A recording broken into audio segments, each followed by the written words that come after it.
七和男朋友说了分手，不两个分手啊？没想到他直接同意了，故意当着他的面撩别的小哥哥，在网上找了小哥哥的语音。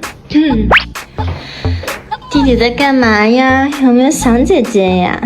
姐姐啊，我好想你。你们在分手了347秒开始跳舞了。和你有什么关系啊？对，和我没关系。走这多还不回来，是不是太过分了？刚说完，他就回来了，想和他道歉又说不出口。我们不是已经分手了吗？哎呀，宝宝都分手6个小时了，可以复合了吗？那你怎么这么晚才回来？我去给你买表白礼物了呀。要是某人不答应我复合的话，那我不是亏了？那个，你没生气啊？我生什么气啊？哦，某人想找我，想来气我是吧？下次还说不说分手？还说？看你下次还敢不敢说？